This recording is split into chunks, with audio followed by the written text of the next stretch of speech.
Savez-vous que les crèmes hydratantes sont un concentré de technologie pleine de chimie? Et oui, parce que la crème hydratante à la base fait l'exploit de mélanger l'huile et l'eau, une phase aqueuse et une phase lipidique. On va voir comment c'est possible. Je vais donc vous présenter dans cette vidéo comment on peut, à partir d'une phase lipidique et une phase aqueuse, obtenir un mélange agréable au toucher, hydratant, nourrissant, qui sent bon, soyeux, qui se conserve.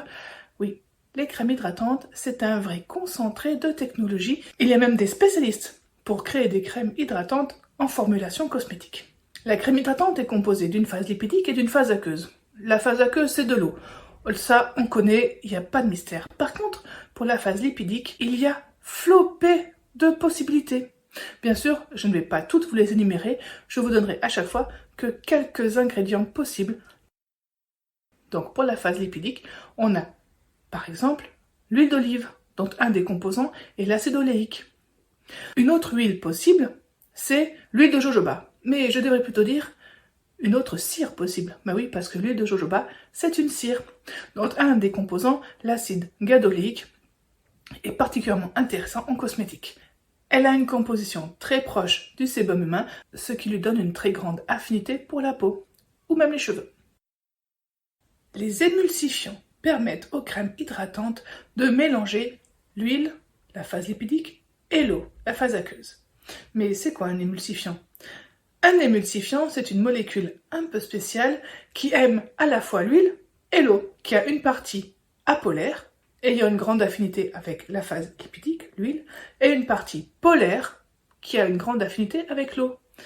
Cette molécule permet donc de réaliser le mélange d'huile et d'eau pour obtenir quelque chose de stable, une émulsion, qui apportera à la fois les propriétés hydratantes de l'eau et nourrissantes de l'huile. Les émulsifiants que l'on peut trouver dans les crèmes hydratantes peuvent par exemple être des cires, comme la cire d'abeille.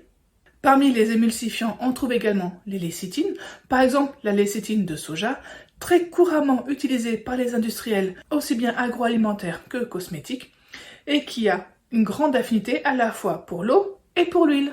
Elle permet donc de réaliser ce mélange et de stabiliser les émulsions.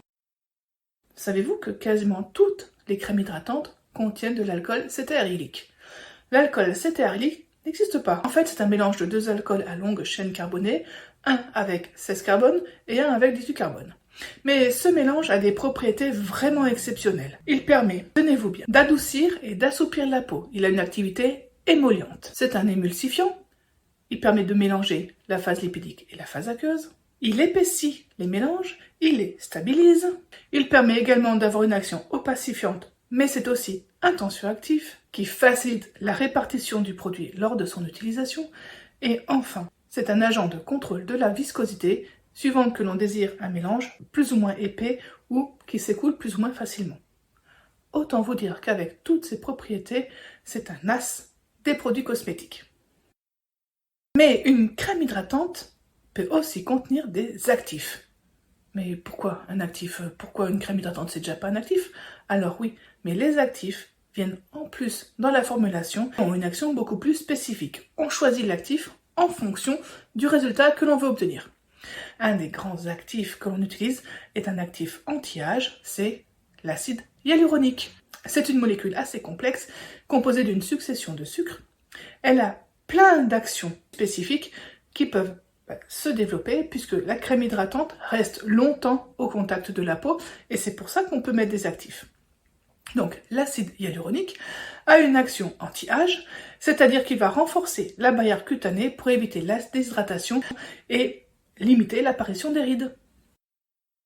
Alcool cétylique, ça vous parle? Pourtant, c'est un coémulsifiant très utilisé en cosmétique puisqu'il permet non seulement de stabiliser l'émulsion, mais en plus de contrôler beaucoup plus précisément l'onctuosité que l'on veut donner au produit final. Il permet d'épaissir les crèmes et de donner un toucher beaucoup plus onctueux. Il est également émollient, hydratant, c'est un stabilisant, donc l'alcool cétylique est très présent, très couramment présent dans les formulations de crème hydratante. Même les produits bio en ont des conservateurs, et dans les crèmes hydratantes, c'est la même chose. Oui, mais pourquoi un produit bio, normalement, c'est naturel? Eh oui, mais la législation impose la présence d'un conservateur dans tous les produits cosmétiques. Un des conservateurs couramment utilisés est le phénoxyéthanol. Sa concentration est limitée à 1% dans les produits cosmétiques. C'est un antimicrobien, il empêche le développement des microbes, mais également de n'importe quel micro-organisme, comme les levures, les champignons, etc. Donc il garantit la bonne conservation du produit dans le temps.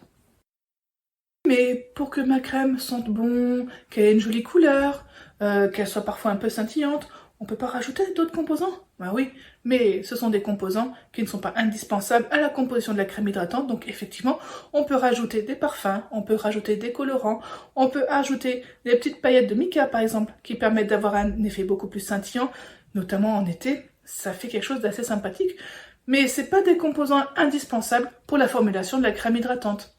Donc vous l'avez compris, une crème hydratante contient une flopée d'ingrédients et si vous voulez vous lancer dans la fabrication maison d'une crème hydratante, maintenant vous savez quels sont les éléments indispensables.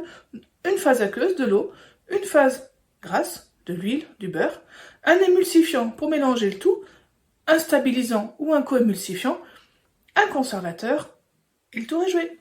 La chimie est présente partout, je vous aide à la comprendre, donc n'hésitez pas à vous abonner, à partager, à liker, à commenter, vous connaissez.